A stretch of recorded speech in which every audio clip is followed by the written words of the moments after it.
the famous scientist, said, the first principle is that you must not fool yourself, for you are the easiest person to fool. Well, I say, if it really is so easy, they might as well do it pretty well. Yeah, let me explain. When I was a kid, I spent most of my summer vacations in Bhuj, in my hometown, Bhuj, Gujarat. And I have some of the most fondest memories of my childhood there. I stayed at my aunt's place, staying all night up at the terrace and sleeping on the terrace without the fear of mosquitoes biting, or standing for a line for jalebis and fafda at 4 o'clock in the morning. Now this was a pretty regular thing, and it might seem a bit unusual for a place like Mumbai, but it was an everyday thing there. But the one memory, or the one person who remains in my mind after all these years when I think about Bhuj, is Aryan. Aryan is my aunt's son. Now Aryan, although he is a few years elder to me, he is a lean and a handsome guy, but he wouldn't appear as someone who is very strong when you would meet him for the first time. But he had something about him. He would ride his beat-up 7-year-old Royal Enfield everywhere he went. If he had to go across the city, he would use the bike. If he wanted to go anywhere in Gujarat, he would still use the bike.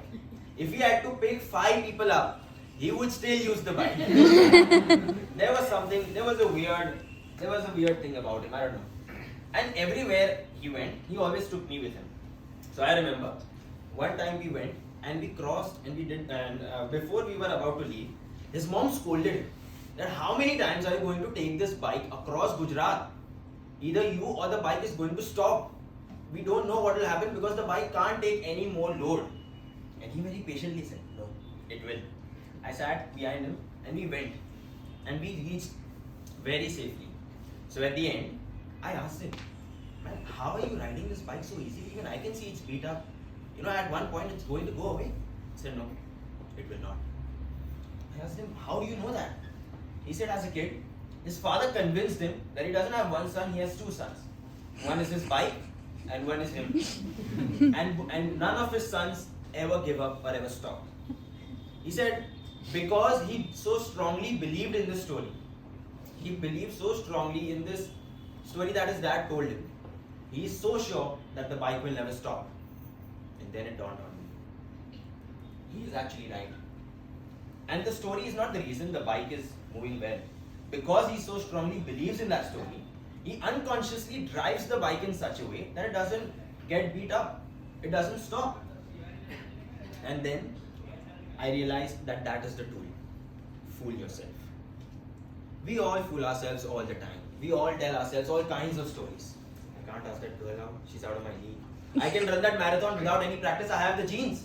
Or the best one, I can't speak on stage. What will they think of me? We all tell ourselves all kinds of stories, good and bad alike, all the time. And when we do that, we start behaving in that way. Like Aryan, he believes so strongly in the story, he started driving in that way. And another observation I have made is that in today's meeting, many people have come up with a different mindset. Everyone has, I think, subconsciously fooled themselves that they are going to change the flow of the meeting today because they believe in that. And that is why everyone who's coming on stage today has decided to give a speech. So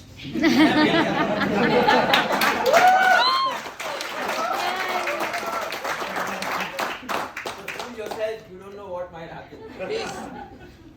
Now, this act of fooling yourself, it might seem like a lie. It might seem like you're deceiving yourself, right?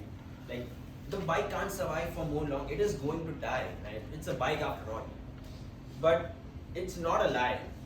It's not deception. I have known many people who do that. And most people, when you ask them, they're probably going to tell you a story. For example, all of us have our reason of why we joined this club. You can ask anyone here why they joined this club, and they're probably going to tell you a story. The reason is not really logical. It's always a story. Like, I didn't join Toastmasters to improve my public speaking. I joined because I wanted to meet some cute Bandra girls. But jokes aside, behind every major action that we take, there's always a story behind it. Now this applies to a lot of great people in history as well. Steve Jobs, the legendary co-founder of Apple, very famously said,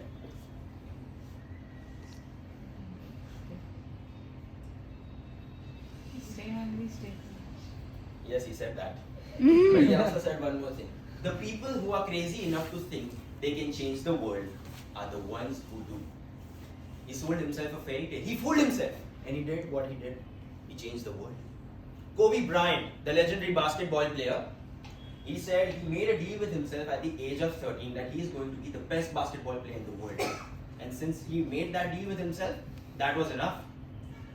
All these examples are simply telling you that when we fool ourselves, when we tell ourselves a story, we start behaving in that way. And when we do that over and over again, before we even know it, we are actually achieving that. And what's the harm in fooling yourself? I mean, what's the worst that's going to happen?